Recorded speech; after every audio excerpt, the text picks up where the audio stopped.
Hi friends, ಹೇಗಿದ್ದೀರಾ ಎಲ್ಲರೂ? ಆರಾಮಲ್ವಾ? ನಾನು ನಿಮಗೆ ಗೆಳತಿ ಕಾವೇರಿ. ಇವತ್ತೊಂದು ಸ್ವೀಟ್ ರೆಸಿಪಿ ನೋಡೋಣ ಬರ್ರಿ. ಸಿಹಿ ಕುಂಬಳಕಾಯಿ ಗಾರಿಗೆ ಅಂತ ಈ ಕಡೆ ಉತ್ತರ ಕರ್ನಾಟಕ ಕಡೆಗೆ ತುಂಬ ಮಾಡ್ತಾರೆ. ನಾವು ಒಂದು 5-6 ಪೀಸ್ ತೊಗೊಂಡಿದ್ದೆ. ಈ ರೀತಿ ಹಣ್ಣಾಗಿರೋ ಪಂಪ್ಕಿನ್ ಬೇಕು. ಸೊ ಅದನ್ನ ಈ ರೀತಿ ನೀಟಾಗಿ ಹೆರ್ಚ್ಕೊಂಡ್ಬಿಡಿ. ಸ್ವೀಟ್ ತುಂಬ ಸೂಪರಾಗಿ ಬರುತ್ತೆ. ಈ ರೀತಿ ಹೆರ್ಚ್ಕೊಂಡ್ರೆ ತುಂಬ ಚೆನ್ನಾಗಿ ಬರುತ್ತೆ ಸ್ವೀಟು.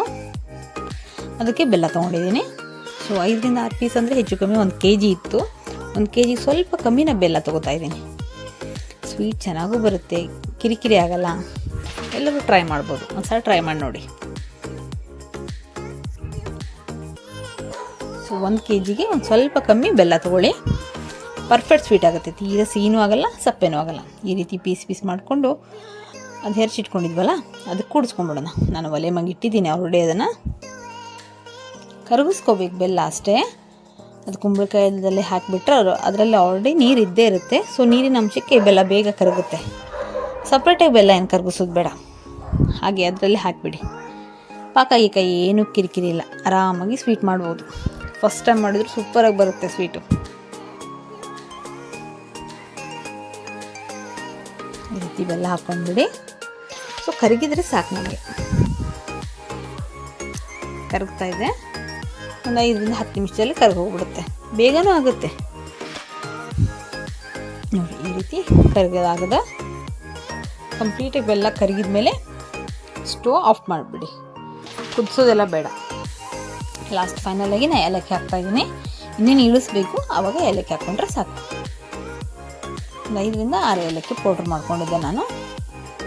ಸೊ ಕುದಿಯೋಕ್ಕೆ ಸ್ಟಾರ್ಟ್ ಆಗಿದೆ. ಸೊ ನಾವು ತೆಗೆದುಬಿಡೋಣ ಇವಾಗ. ಸೊ ಇಷ್ಟ ಆದರೆ ನಮ್ಗೆ ಸಾಕು. ಮತ್ತು ಹೆಚ್ಚಾಗಿ ಕುದಿಸೋದೇನಿಲ್ಲ ಬೇಡ. ಈಗ ಇಳಿಸ್ಕೊಂಡಿದ್ದೀನಿ. ಈಗ ಈ ಇಳಿಸ್ಕೊಂಡ ಮೇಲೆ ಏನು ಮಾಡಬೇಕಂದ್ರೆ ಇದಕ್ಕೆ ಗೋಧಿ ಹಿಟ್ಟು ಹಾಕ್ತೀನಿ. ನೀವು ಚಪಾತಿ ಮಾಡ್ತಿರಲ್ಲ, ಅದೇನು ನಾರ್ಮಲ್ ಹಿಟ್ಟೆ, ಚಪಾತಿ ಹಿಟ್ಟೆ. ಅದು ಪಾಕ ಎಷ್ಟಿರುತ್ತೆ ನೋಡಿ, ನೀರು ಎಷ್ಟು ಅಂಶ ಇರುತ್ತಲ್ಲ ಅಷ್ಟು ಹಿಟ್ಟು ಹಿಡಿಯುತ್ತೆ. ಎಷ್ಟು ಹಿಟ್ಟು ಹಿಡಿಯುತ್ತೆ ನೋಡ್ಕೊಂಡ್ಬಿಟ್ಟು ಹಾಕಿ. ಸೊ ಸ್ವಲ್ಪ ಮಿಕ್ಸ್ ಮಾಡ್ಕೊಳ್ಳೋಣ. ಸಡನ್ನಾಗಿ ಒಮ್ಮಗಲೇ ಬೇಡ. ಒಂದೇ ಸಲ ಹಾಕಿಬಿಟ್ರೆ ತುಂಬ ಆಗಿಬಿಡುತ್ತೆ. ಮತ್ತು ಈ ಹಿಟ್ಟು ತೀರ ಗಟ್ಟಿನೂ ಆಗಬಾರ್ದು, ತೀರ ಮಿದುನೂ ಆಗಬಾರ್ದು. ತೀರ ಮಿದು ಆಗಿಬಿಟ್ರೆ ಡೀಪ್ ಫ್ರೈ ಮಾಡೋದಲ್ವಾ, ಎಣ್ಣೆ ತುಂಬ ಹಿಡಿಯುತ್ತೆ. ಗಟ್ಟಿ ಆದರೆ ಸ್ವೀಟ್ ತುಂಬ ಗಟ್ಟಿ ಅನಿಸುತ್ತೆ. ಪಂಪ್ಕಿನ್ ಟೇಸ್ಟ್ ಬರೋಲ್ಲ, ಕುಂಬಳಕಾಯಿ ಟೇಸ್ಟ್ ಬರೋಲ್ಲ, ಹಿಟ್ಟಿನ ಟೇಸ್ಟ್ ಬರುತ್ತೆ. ಸೊ ಅದನ್ನು ಮಾತ್ರ ನೀವು ಸ್ವಲ್ಪ ನೋಡ್ಕೊಳ್ಳಿ. ತೀರ ಗಟ್ಟಿನೂ ಬೇಡ, ತೀರ ಮಿದುನೂ ಬೇಡ. ನಾನು ತೋರಿಸ್ತೀನಿ ನೋಡಿ. ಒಂದೇ ಸಲ ಹಾಕಬೇಡಿ, ಯಾಕೆಂದರೆ ಆರಿದ ಮೇಲೆ ಸ್ವಲ್ಪ ಗಟ್ಟಿ ಬರುತ್ತೆ ಅದು ಹಿಟ್ಟು. ಸೊ ಚೂರು ನೋಡ್ತಾ ಹಾಕಿ. ಮತ್ತೆ ಒಂದು ಸ್ವಲ್ಪ ಹಾಕಿ ಮತ್ತೆ ತಿರುವಿದೆ ನಾನು. ಈ ರೀತಿ ಒಲೆ ಮೇಲೆ ಬೇಡ, ಹಾಗೆ ನಾರ್ಮಲಿ ಹೊರಗಡೆನೇ ತಿರುಗ್ತಾ ಇದ್ದೀನಿ ನಾನು. ಆರಿದ ಮೇಲೆ ಒಂದು ಸ್ವಲ್ಪ ನೋಡಿ ಆರಿಸ್ಬಿಡೋಣ ಫಸ್ಟು. ಸೊ ಇದು ಆರಿದ ಮೇಲೆ ನೋಡಿ, ಆರಿದೆ, ಗಟ್ಟಿ ಬಂದದ್ದು. ಸೊ ಸಾಕು. ಈ ಹದಕ್ಕಾದರೆ ನಮಗೆ ಪರ್ಫೆಕ್ಟ್ ಸ್ವೀಟ್ ರೆಡಿ ಆಗುತ್ತೆ. ನಿಮಗೆ ಕಡಾಯಿಯಲ್ಲಿ ಬಿಡೋಕೆ ಬರಬೇಕು ನೋಡಿ. ಈ ರೀತಿ ಹಾಕಿ ಕೈ ಬಿಟ್ಟರೆ ಸಾಕು. ಹಿಟ್ಟು ಈ ರೀತಿ ಬಿಟ್ಟರೆ ಪರ್ಫೆಕ್ಟ್ ಇದೆ ಅಂತ. ಗಟ್ಟಿಯಾಗಿ ಬಿಟ್ಟರೆ ಸ್ವೀಟ್ ತುಂಬ ಗಟ್ಟಿ ಆಗುತ್ತೆ ಅನ್ನೋ ಸಂಬಂಧ ಅಷ್ಟೇ. ಬಾಗಿ ಏನೂ ಪ್ರಾಬ್ಲಮ್ ಆಗಲ್ಲ ಇದರಲ್ಲಿ. ಮಿದು ಆದರೆ ಎಣ್ಣೆ ತುಂಬ ಹಿಡಿಯುತ್ತೆ. ಸೊ ಮಿದು ಮಾಡಿಕೊಡ್ಬೇಡಿ. ಬಿಡೋಣ ಬನ್ನಿ. ಹಾಗಾದರೆ ಡೀಪ್ ಫ್ರೈ ಮಾಡಿಬಿಡೋಣ. ಡೀಪ್ ಫ್ರೈ ಒಬ್ಬೊಬ್ರು ಬೇಡ ಅಂತಾರೆ, ತಿನ್ನಲ್ಲ.